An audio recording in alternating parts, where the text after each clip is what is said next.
네, 지금부터 그 교육사회학 이론 두 번째 파트고요. 제가 아까 전에 처음에 교육사회학 목차를 계속 머릿속에 생각하시면서 기출문제들을 정리하셔야 된다고 말씀을 드렸는데 저희가 방금 전까지 했던 내용이 교육의 사회적 기능 파트였고요. 교육평등론 기억나셔야 됩니다. 교육평등론에서 교육 결과의 평등, 보상교육 이런 것들 꼭 기억하셨으면 좋겠고요. 두 번째가 이제 교육사회학 이론 파트여서 지금까지 한 기능론에서만 그러니까 기능론에서 4문제, 갈등론에서 10문제, 그리고 신자유주의적 관점의 학교 선택권에서 2문제가 나왔던 가장 문제가 많이 출제됐던 그런 부분이기 때문에 여러분들도 좀 신경 써서 집중해서 들으셨으면 좋겠고요. 일단 제가 기출문제 강의를 하기 전에 이렇게 그 교육사회학 이론에서 기능론과 갈등론의 사회에 대한 기본 가정을 비교해서 보여드릴 거고요.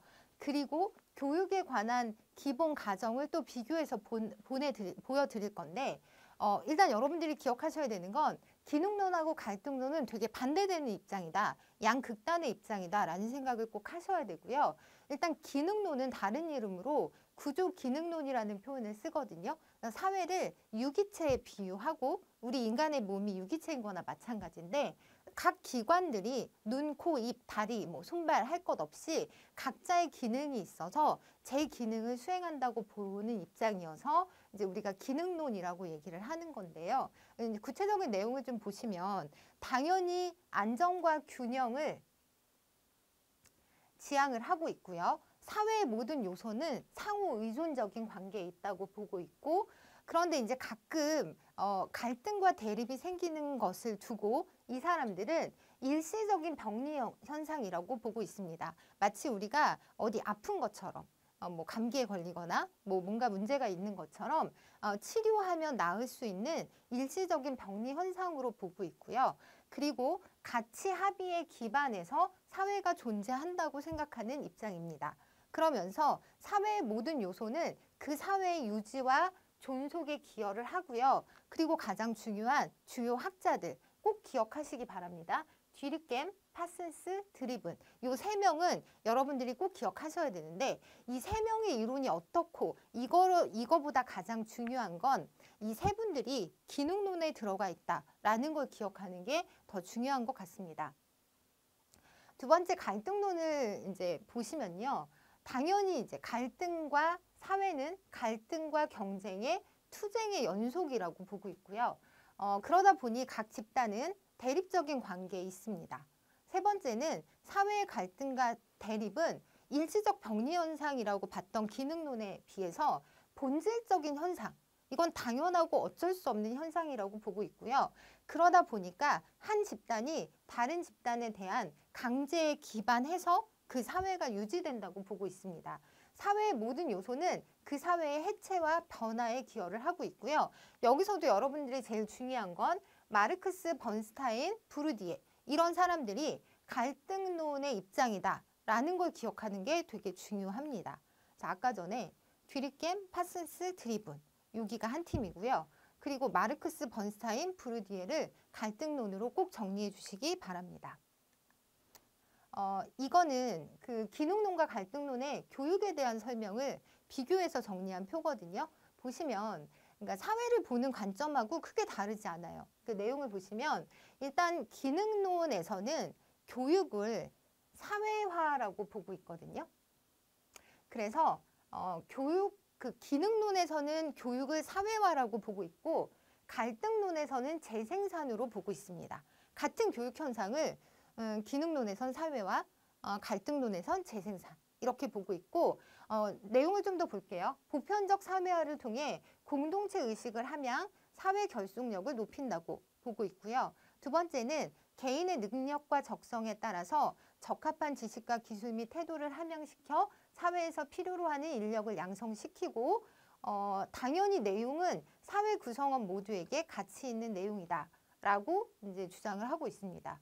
그리고 교육의 사회적 선발 배치와 관련해서는 능력주의, 사회평등 실현에 기여를 하고 있다고 보고 있고요. 능력과 적성에 따라 적재적소에 배치해서 그러니까 사회적 선발을 해서 사회의 효율성의 극대화에 기여를 하고 있다고 보는 되게 긍정적인 입장이라고 생각하시면 됩니다. 이게 기능론이었다면 갈등론은 차별적 사회화를 시행함으로써 불평등한 구조를 재생산하는 데 기여를 하고 있고요. 그리고 이거 나중에 상응이론이라는 얘기로 다시 한번 다뤄볼 건데 직업세계의 사회적 관계와 상응하는 가치관과 태도의 사회화를 통하여 자본주의 확대 재생산에 기여하고 있다고 보고 있습니다. 기득권 집단의 이익을 반영해서 불평등한 사회 구조를 정당화시키고 있다고 주장하고 있고요. 사회적 선발과 관련해서는 어떤 입장이냐면 그 출신 배경에 영향을 매게 함으로써 사회적 불평등의 재생산에 기여를 하고 있고요. 그리고 여기 보시면 아까 지위경쟁 이론에서도 잠깐 나왔던 얘기이긴 한데 졸업장은 상징적인 도구가 되고 특정 직업 지위 집단으로 들어갈 수 있는 조건을 제한시켜서 집단의 지배권을 유지하는 그런 측면이 있다고 보고 있어서 사실 여러분들이 이 세부적인 내용을 다 기억하실 필요는 다 기억하시면 좋겠지만 일단 가장 중요한 건 기능론은 긍정적인 입장에서 교육의 기능을 보고 있는 반면에 갈등론은 재생산적인 측면에서 사회적인 불평등을 계속 재생산하는 기제로 교육이 이용되고 있다고 보고 있구나 라고 생각하시는 게 제일 중요할 것 같습니다. 이제부터 본격적으로 기출문제 분석을 시작하도록 할 건데요. 2019년 국가직 13번 문제였고요. 학교 교육의 기능을 보는 관점이 다른 것은? 그럼 여러분들 머릿속에서 기능론인지 갈등론인지 긍정적인지 부정적인지 이런 생각을 하시면서 볼 건데 불평등한 경제적 구조를 재생산 이거 갈등론적 입장이죠. 그리고 여기서는 보면 사회통합적 기능을 높이 평가한다. 그럼 어쨌든 이 두 가지가 서로 다른 입장인 거거든요. 얘는 갈등론이고 얘는 기능론적 입장이다 라고 보시고 3번은 적재적소에 배치하는 데 기여한다. 적재적소에 배치하는 선발의 기능을 얘기하고 있어서 일단 얘는 답이 1번. 1번이 갈등론적 관점이고요. 4번 학교 교육의 사회화 기능을 긍정적으로 평가한다. 이거 긍정적인 거니까 기능론적 관점이라고 생각하시면 되겠습니다. 이 문제는 2016년 국가직 문제였고요. 학교 교육의 사회적 기능에 대한 기능주의적 관점으로 볼 수 없는 거. 그럼 이제 갈등론적 관점을 여러분들이 걸러내면 되시는데 1번 보시면 사회 구성원을 선발 분류하여 적재적소에 배치한다. 이거 기능론적 관점 맞죠? 두 번째는 체제 적응 기능을 수행해서 전체 사회의 유지에 기여한다. 사회 유지에 기여하는 부분. 세 번째는 지배 집단의 신념과 가치를 보편적 가치로 내면화시킨다. 이거는 지배 집단, 피지배 집단 이런 식으로 해서 지배 집단에 유리한 상황을 얘기하는 거잖아요. 그래서 얘가 갈등론적 입장. 일단 기능론에서는 지배 집단이라는 표현을 쓰지 않고 있거든요. 사회 통합이라는 표현을 많이 쓰지 이렇게 나누고 있으면 여러분들은 갈등론적 관점이라고 생각하시면 되고요. 당연히 4번은 새로운 세대에게 기존 사회의 생활 양식, 가치와 규범을 전수하는 거니까 기능론적 관점이라고 보시면 됩니다. 다음번 문제는 학교 교육에 대한 기능론적 관점을 고르는 문제인데 일단은 불평등 이러면 이건 갈등론적 관점이고요. 자본주의 이데올로기에 순응하는 노동력을 양성한다. 이것도 갈등론이잖아요. 그럼 사실은 디귿하고 리을 얘가 정답인 거죠. 내용 보시면 능력에 따라 합리적으로 분류 선발 배치하고요. 보편적 가치를 내면화해서 구성원의 동질성을 확보하는 거. 이게 이제 주립개미 얘기했던 보편적 사회화긴 한데 어쨌든 긍정적인 기능으로 평가하고 있습니다. 다음번 문제는 교육 사회학자를 물어보고 있는데 사회를 유기체에 비유하고요. 사회의 각 부분은 상호 의존적. 그리고 사회와 선발 및 배치에 있다. 사회적 기능 학교에 마지막으로 사회의 각 부분은 사회 전체 유지와 조화에 기여한다. 그럼 사실 여기서는 구조기능론자들이 생각이 나셔야 되는데 그중에서 일단 번스타인은 갈등론적 입장이고요. 제가 뒤르겜, 파슨스, 드리븐 이 세 분은 기억하자고 말씀을 드렸죠. 일단은 뒤르겜은 사회화에서 보편적 사회화, 특수사회화 이렇게 생각하시면 되고요. 그리고 파슨스는 사회적 입장, 그러니까 사회적 선발을 되게 강조한 부분이고 드리븐은 뒤에 나오겠지만 규범의 가치를 사회화시키는데 학교가 되게 중요한 기능을 한다. 뭐 이런 얘기를 하고 있거든요. 그래서 이 문제는 여러분들이 쉽게 4번이라고 체크하시면 될 것 같습니다. 2021년도 지방직, 그러니까 작년 지방직 문제로 출제됐던 문제고요. 이건 여러분들도 다 보셨을 문제 같긴 한데 보편적 사회와 특수 사회화로 구분을 했고요. 이제 전체적인 내용이 구조 기능론적 입장이면서 구체적으로 보편적 사회와 특수 사회화를 얘기했던 학자가 누군지를 고르시면 되는데 일단은 뒤늦게미였고요. 그리고 그 다음 부분은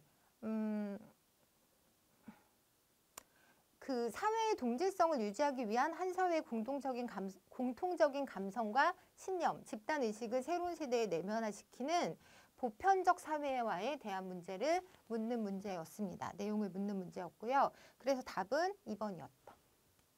네. 2018년도 국가직 문제고요. 뒤리겜 저술의 일부인데 기억 디귿에 해당하지 않는 것은? 이라고 물어봐서 일단 뒤리겜은 보편적 사회와 특수 사회와 요 개념, 키워드 꼭 기억하시면 좋고요. 내용을 보시면 교육은 아직 사회생활의 준비를 갖추지 못한 어린 세대들에 대한 영향력 행사고 그 목적은 전체 사회로서의 정치 사회와 그가 종사해야 할 특수 환경의 양편에서 요구하는 세 가지 제 특성을 아동에게 육성 개발하게 하는 데 있다. 그럼 우리가 어떤 사회화를 하는 데 있어서 이 넷 중에 네 번째로 두어야 하는 것을 여러분들이 고르시면 되는데 지적, 도덕적, 신체적 특성을 아동들에게 사회화를 시키는 반면에 이 예술적 특성에 대한 얘기는 언급하지 않았었거든요. 그래서 답은 2번이었습니다. 2020년도 지방직 문제고요. 파슨스의 관점으로 옳은 것만을 모두 고르면. 그래서 지금까지는 여러분들이 뒤리겜, 보편적 특수사회화 얘기를 하셨다면 지금은 파슨스에 대한 얘기를 해볼 건데 어쨌든 파슨스가 기능론자라는 거를 먼저 알고 가시는 게 되게 중요할 것 같아요. 그래서 지배와 종속의 관계를 유지시켜주는 역할을 한다. 그럼 일단 얘는 여러분들이 빼고 들어가셔야 되는 거죠. 그럼 여기서 답은 기억 디귿 이렇게. 파슨스가 구체적으로 뭘 했는지 몰라도 기능론자라는 걸 여러분들이 알고 계셨다면 쉽게 찾을 수 있었던 문제고요. 이 문제를 통해서 우리는 파슨스의 구체적인 정확히 어떤 부분에 대한 주장을 했는지를 체크해 볼 수 있는데 디귿을 보시면 역할을 담당할 인재를 선발하여 사회적 선발, 적재적소에 배치하는 것이 교육의 중요한 기능이라고 보고 있었다는 측면에서 파슨스는 사회적 선발을 되게 강조했던 그런 입장의 학자라고 정리를 하시면 될 것 같습니다.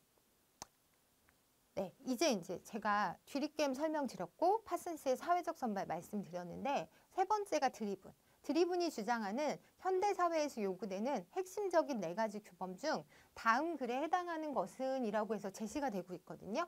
근데 요거는 제가 먼저 요 얘기를 좀 하자면 드리븐은 학교에서 습득하는 가치에 주목해서 학교의 사회화 기능을 설명했거든요. 보시면 학교에서 학생들이 공통적으로 습득하는 규범은 아래 네 가지. 이 네 가지 규범을 학교를 통해서 습득할 수 있다라고 주장을 하고 있습니다. 첫 번째 독립성은요. 과제를 스스로 처리하고 독립적으로 시험을 치르고 자신의 행동에 책임을 지게 하는 독립성에 대한 규범을 이런 것들을 통해서 학교가 내면화시키니까 가르쳐 줄 수 있다고 보고 있는 거고요. 두 번째는 최선을 다해서 높은 성적을 받는 과정을 통해서 성취의 중요성을 깨닫게 해주고 세 번째는 동일 연령의 학생들이 같은 학습 내용과 과제를 배우거든요. 이런 측면에서 보편주의. 그런데 또 학교는 그 수준이 높아지면서 흥미와 적성에 맞는 분야에 한정해서 그 분야의 교육을 집중적으로 수행하기도 하거든요. 그래서 이 부분은 특수성으로 정리를 하셔서 이 네 가지 핵심적인 규범을 학교를 통해서 배운다라고 생각을 하시면 좋을 것 같고요. 이 내용을 가지고 문제를 보시면 좀 지저분하긴 한데 내용을 보시면 시험에서 부정행위를 했거나 표절을 했을 때 이제 본인이 책임을 져야 한다는 거잖아요. 과제나 시험을 자기 힘으로 독립적으로 수행을 해야 된다라는 규범을 배우는 단계이기 때문에 여기서는 독립적으로 독립성이라고 체크해 주시면 됐던 문제였습니다. 네. 이렇게 해서 제가 기능론에 대한 기출문제를 여러분들께 다 말씀을 드렸고요. 여러 번 말씀을 드리는데 가장 중요한 건 기능론과 갈등론의 전반적인 특징을 여러분들이 그것도 구체적으로 아실 필요까지는 없을 것 같고 이제 키워드를 중심으로 좀 정리를 하셨으면 좋겠고요. 그리고 각각의 그 사회학자들이 어디에 속해 있는지 정도를 알고 계셔도 거의 대부분의 문제들은 여러분들이 풀 수 있을 거라는 생각을 다시 한번 해보면서 이제 갈등론 설명을 드릴게요. 갈등론을 보시면 학교 교육에 대한 다음 주장과 가장 거리가 먼 것은 이라고 해서 문화자본이라는 얘기가 나오고요. 그 다음에 계급의 영향에서 벗어나지 못한다. 경제 구조가 학교 교육을 일방적으로 결정한다. 이 부분이 뭐냐면 경제적 재생산 얘기거든요. 그러니까 경제 구조가 학교 교육을 일방적으로 결정한다고 비판했던 사람은 경제적 재생산을 주장한 사람인데 어쨌든 지금 이 문제도요. 구체적인 학자를 그러니까 갈등론 안에 어떤 학자가 그랬어 라고 물어본다기보다는 내용을 보시면 얘만 특이하잖아요. 구조 기능주의와 갈등론으로 나눠놓고 나머지를 갈등론으로 이제 포함시킬 수 있는 보기를 줬기 때문에 여러분들이 2번을 쉽게 찾을 수 있었을 그런 문제였다고 생각을 하고요. 그 다음 문제는 갈등론적 관점에서의 학교 교육에 대한 설명을 옳지 않은 거. 그러면 기능론적 입장을 여러분들이 찾아내시면 되는 거잖아요. 그래서 일단 갈등론이니까 부정적 비판적으로 보는 거고요. 기존의 사회구조를 재생산한다고 보는 입장이면서 불평등을 정당화하죠. 그런데 이 3번 같은 경우는 안정과 질서에 기여하는 건 구조 기능론이라고 여러분들이 알고 계시죠.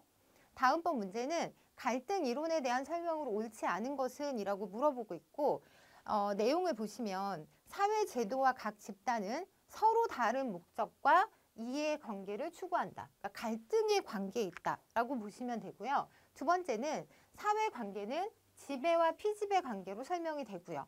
세 번째, 사회적 불평등을 재생산한다. 여기까지가 갈등론적 입장이잖아요. 근데 4번은 사회는 유기체와 마찬가지로 각 부분이 전체의 존속을 위해 각자의 기능을 수행한다. 이건 기능론적 관점. 이렇게 찾아내시면 될 것 같고요. 2012년 국가직 문제였고 이제 여기서는 뭐 갈등론적이라는 표현보다는 비판적 교육사회학이라는 표현을 썼는데 갈등론을 비판적 교육사회학 이론가들이라고 해도 크게 무리는 없어요. 이제 그 안에서 이제 깊이 들어가면 분류가 되긴 하는데 여러분들은 일단 갈등론과 비판적 교육사회학자들을 같은 범주다라고 생각하셔도 상관없을 것 같습니다. 비판적 교육사회학 이론가들의 교육관으로 가장 적절한 것은 이라고 물어보고 있는데 일단 여기서 갈등론, 비판적 교육사회학자들 이렇게 연관을 시켜서 보시면 가장 적절한 것을 물어보고 있거든요. 근데 여기에 상호작용의 관점에서 학교의 현상을 설명한다. 이거는 일단 갈등론적의 그런 특징들을 포함하고 있는 단어도 없고요. 나중에 교육사회학 이론 안에서 우리가 상호작용론이라는 것도 나중에 배울 거거든요. 그러니까 일단 상호작용이 나온다는 건 무슨 얘기냐면 갈등론과 기능론은 거시적인 관점에서 분석하고 있는 이론들이고요.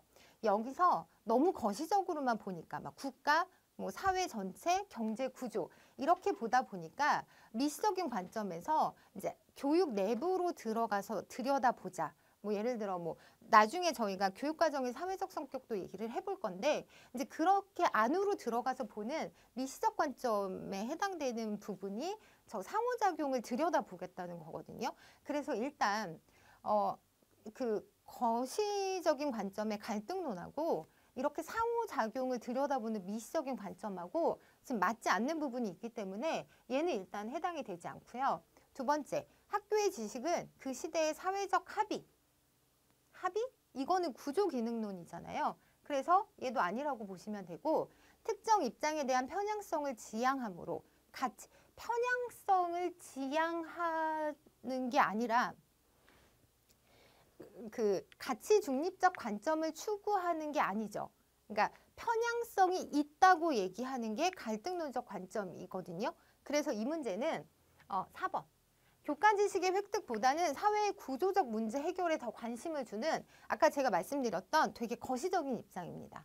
그래서 교육의 기능을 재생산이라고 규정을 해서 이게 잘못됐다고 얘기를 하고 그런 어떤 구조적인 문제 해결에 더 관심을 두는 게 비판적 교육사회학 이론가들의 교육관이라고 보시면 되겠습니다. 이거 살짝 어려울 수 있었는데요. 이것도 여러분들이 전체적인 틀을 좀 가지고 계시면 나중에는 쉽게 풀 수 있을 문제라고 생각을 합니다.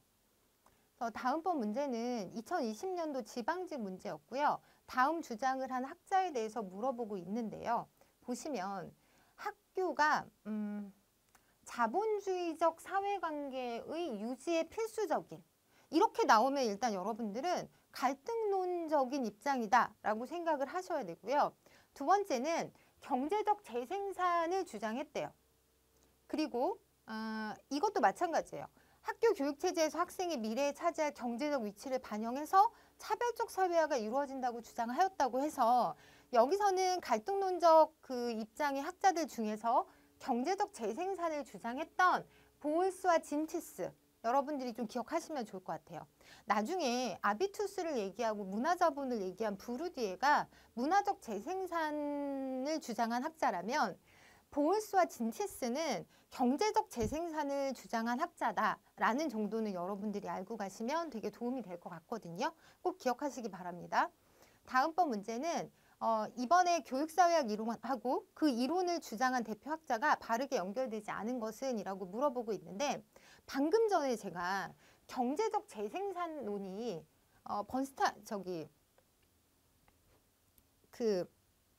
앞에 볼게요. 보울스와 진티스라고 말씀을 드렸잖아요. 그래서 경제적 재생산 이론에 이 사람들이 아니에요. 그래서 답이 일단은 3번이었거든요. 그래서 제가 일부러 이 문제를 연관시키려고 앞에 그 문제랑 같이 연결을 시켜서 보여드린 것도 있는데 그래서 오늘부터는 여러분들이 경제적 재생산 하면 잠깐만요. 보울스와 진티스 꼭 생각해 주시기 바랍니다. 이 문제는 일단 3번이 답이었고요. 나머지는 맞아요. 그래서 여러분들이 이 부분도 한번 좀 보고 넘어갈게요. 상징적 상호작용 이론 블루머, 저항 이론 지루, 문화적 재생산 이론 부르디에와 번스타인. 특히 여기서 이 두 부분은 여러분들이 기억 안 하셔도 괜찮을 것 같은데 문화적 재생산 이론의 부르디에와 번스타인. 뒤에 가면 설명이 나오기는 하는데요. 부르디에는 문화자본 꼭 기억하셔야 되고 번스타인의 세련된 화법하고 제한된 화법이라는 내용들이 나오거든요. 그 부분 연결해서 다시 설명해 드리도록 하겠습니다.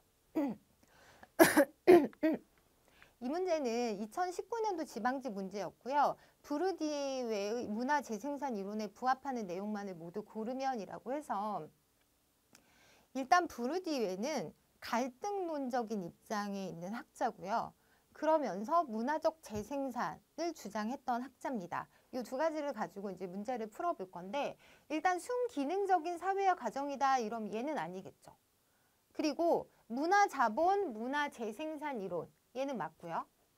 그런데 가정에서 자녀의 교육을 위해 지출하는 직접적인 교육비 이걸 의미하는 게 아니죠. 그 가정에서 내면화된 그 습성으로 체화된 그래서 학교 교육에 되게 유리한 그걸 가지고 이제 문화자본이라는 표현으로 부른 거지 실제로 지출하는 돈의 개념은 아니라는 거. 그래서 여긴 내용이 틀려서 틀린 거고요. 디귿의 지배 집단은 자신들의 문화를 학교 교육에 투입시켜 불평등한 사회적 관계를 정당화한다. 문화를 가지고 불평등한 사회적 관계를 정당화시키는 거. 그래서 디귿은 해당이 되고요.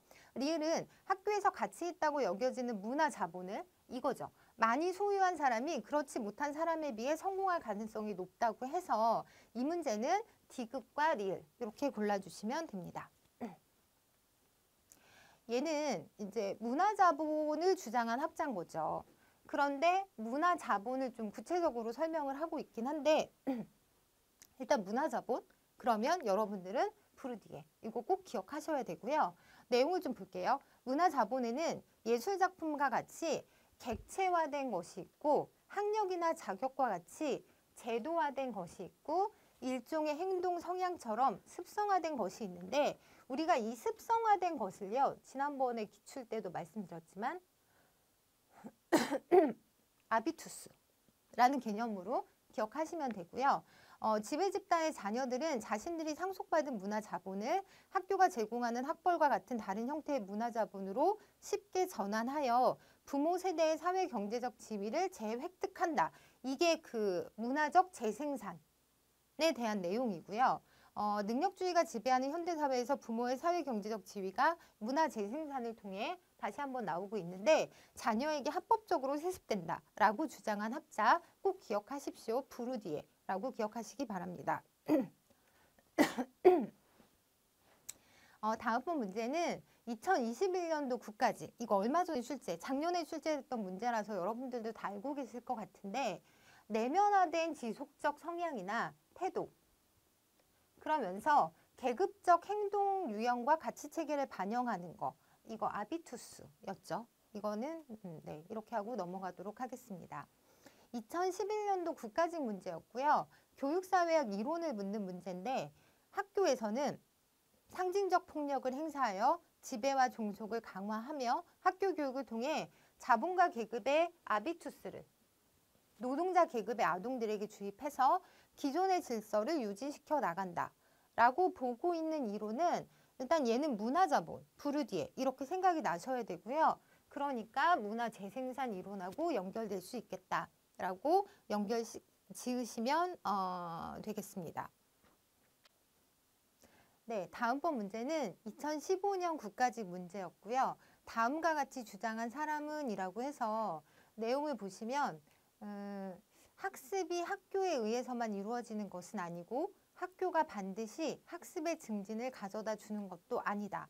조작적 제도에 대치되는 것으로 상호 친화적 제도를 만들어야 한다. 기존의 학교 제도를 대신해서 학습을 위한 네트워크를 만들어야 한다. 라고 주장을 한 사람인데 얘는 탈학교 사회를 주장한 일리치에 해당되는 내용이거든요.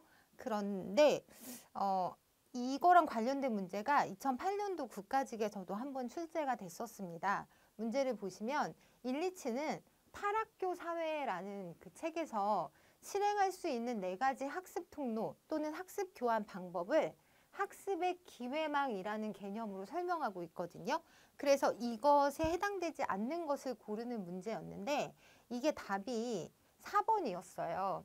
근데 4번 내용을 보시면 교육비 지불 보증서를 발급해 주는 게 학교 선택권에 나오는 바우처 개념이거든요. 그래서 이 바우처 개념하고 일리치의 탈학교 사회는 상관이 없는 개념이다. 그래서 답은 4번이었고요. 제가 드리고 싶은 말씀은 일리치 탈학교 사회의 기본 개념들은 여러분들이 좀 갖고 가시는 게 좋을 것 같아서 내용을 보시면 이제 탈학교 사회를 주장하면서 학습의 기회망이라는 개념을 그 학교를 대체할 수 있는 어떤 학습의 통로로서 제시를 하거든요. 그래서 그 내용을 한번 볼게요. 1번 같은 경우는 학습에 필요한 정보나 자료를 도서관, 박물관, 극장, 농장, 공장, 공항 등에 비치해서 원하는 사람에게 제공을 하고 기술 보유 인명록을 제작 비치해서 기술 보유자와의 접촉 방법, 기술 제공에 필요한 조건 등을 알려줌으로써 기술 교환, 기술 공유를 활성화시킨다. 그러니까 학교가 없이도 이런 방법들을 통해서 우리가 충분히 교육을 받을 수 있다라고 생각하는 개념이거든요. 3번째 보시면 다양한 분야의 활동 기록을 축적 보존하여 해당 영역에서 탐구의 동료를 찾고자 하는 이들을 위한 의사소통망을 형성한다. 이렇게 해서 학습의 기회망, 학습의 네트워크 이런 것들을 가지고 학교에서 하지 못하는 그렇기 때문에 비판적인 관점에서 탈학교 사회론을 주장한 거거든요. 이제 그런 기능들을 학습의 기회망을 통해서 우리가 가질 수 있다라고 보는 관점이 일리치의 탈학교 사회라는 개념이구나 라는 걸 정리하셨으면 좋겠습니다. 네, 그렇게 정리하시고요.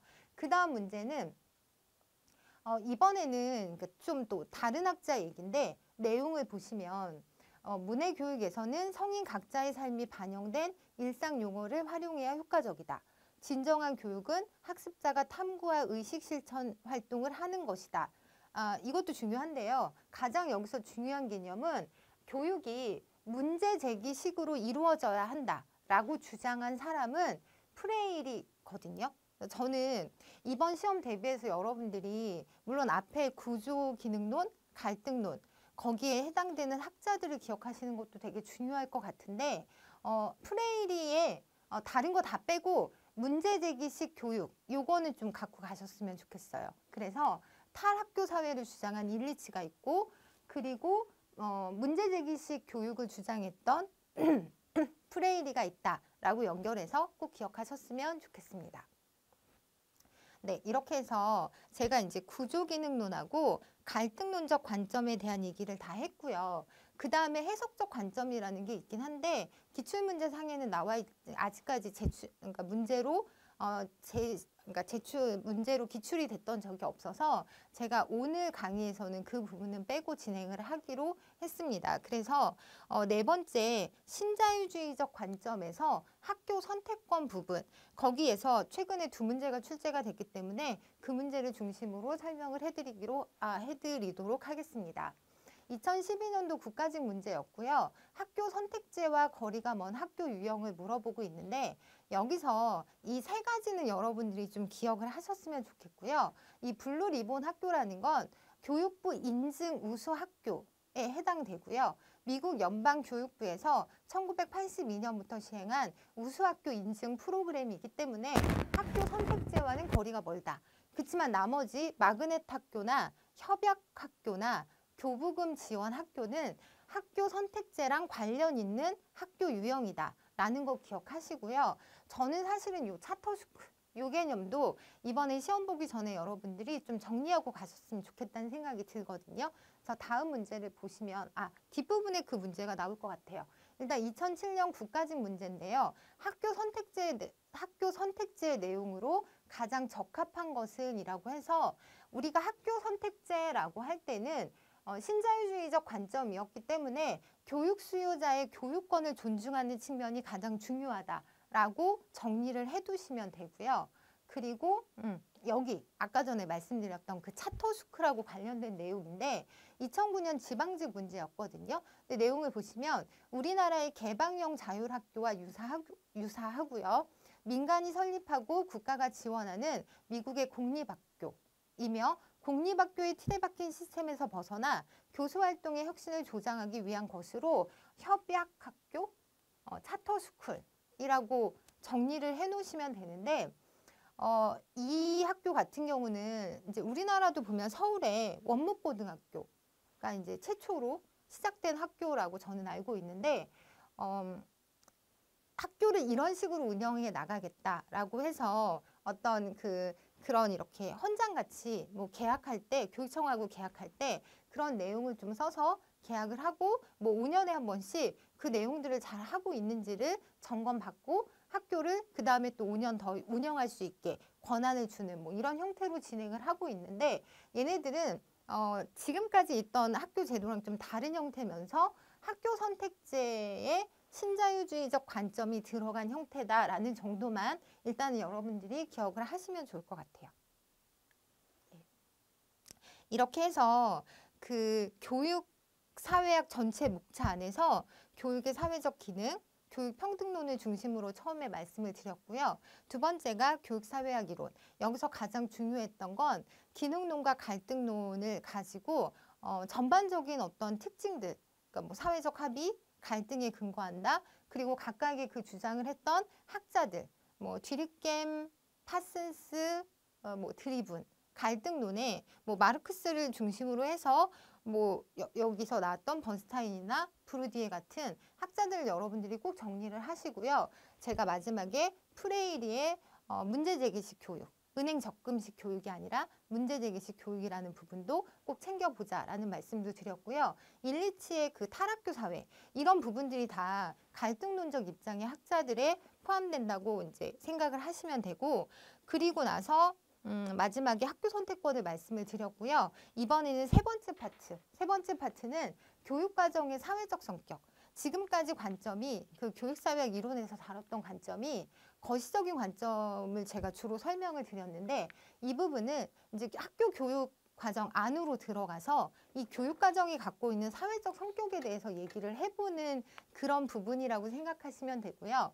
신교육사회학을 여기에 포함된다고 볼 수 있는데 물론 이제 최근에 한 문제 정도. 근데 이게 바로 얼마 전 작년 시험 문제였죠. 2021년도 국가직 문제에서 출제가 됐었는데 일단 문제 먼저 보고 설명해 드리도록 하겠습니다. 9번 보시면 신교육사회학에 대한 설명을 옳지 않은 것은 이라고 했는데 여기서는 여러분들이 신교육사회학을 교육과정 사회학이라고 생각하시는 게 제일 중요할 것 같아요.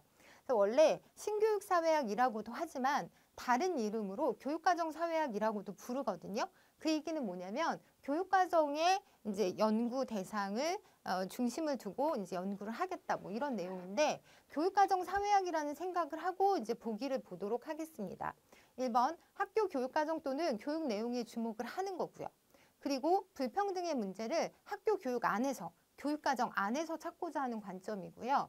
그리고 학교에서 가르치는 지식의 사회적 성격을 탐구합니다. 그런데 구조기능주의에 기반해서 교육의 사회적 기능을 탐구하는 건 이건 아예 안 맞는 구조기능론 자체가 거시적인 관점이기도 하고요. 그리고 어쨌든 교육과정의 사회적 성격을 논하는 신교육사회학자 역시 비판적 교육사회학자들의 입장을 따르고 있기 때문에 4번은 해당되지 않는다고 보시면 되겠습니다. 네. 일단 국가직에서는 한 문제밖에 출제가 안 됐었고요. 지방직에서는 몇 문제 출제가 돼서 제가 그 문제를 가지고 설명을 해드리도록 하겠습니다.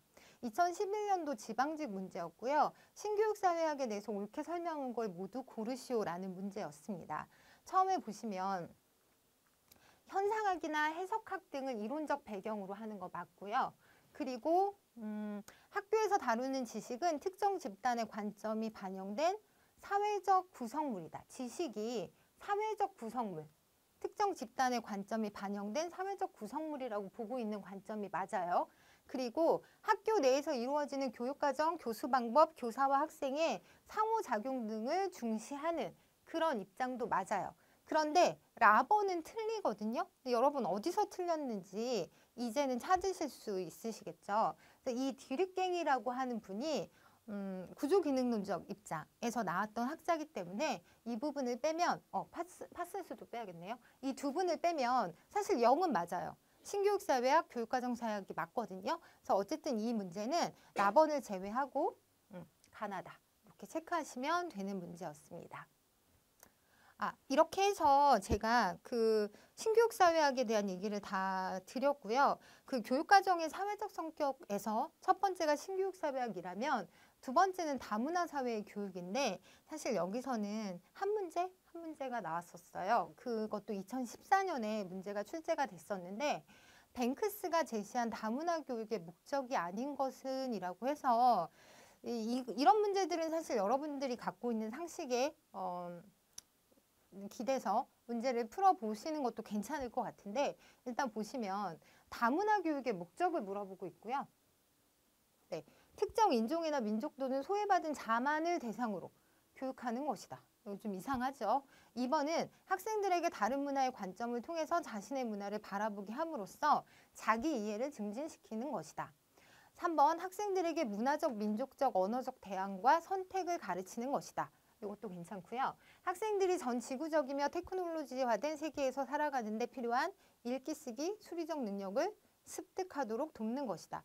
아무래도 다문화 사회의 교육이다 보니까 이런 글로벌한 세계에서 학생들이 필요한 것들을 습득하도록 돕는 것도 맞다고 볼 수 있습니다. 그래서 이제 다문화 교육이 특정 인종이나 민족 또는 소외받은 자만을 대상으로 교육하는 것을 지향해서 조금 더 이제 폭넓고 사회 통합적인 방향으로 가야 되는 게 아닐까라는 생각을 해보면서 어쨌든 이 문제는 답이 1번이었던 문제였습니다.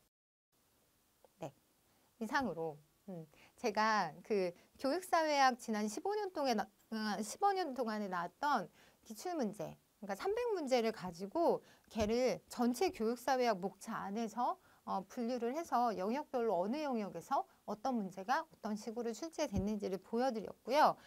뭐 정리해 보자면 당연히 기능론, 갈등론 여기서 많은 문제가 출제되었는데 그렇다고 여러분들이 그 부분을 막 집중적으로 공부를 하자 뭐 이런 얘기를 드리고 싶었던 건 아니고요.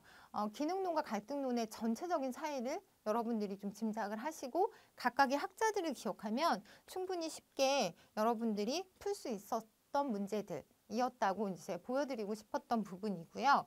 이제 나머지 부분도 그렇게 정리를 해드렸는데 저는 일단 지금 잠깐 쉬고 평생교육이론, 교육사회학 분야로 이제 포함이 되는 부분이다 보니까 평생교육 이론에서 나온 기출문제를 가지고 잠시 후에 다시 찾아뵙도록 하겠습니다.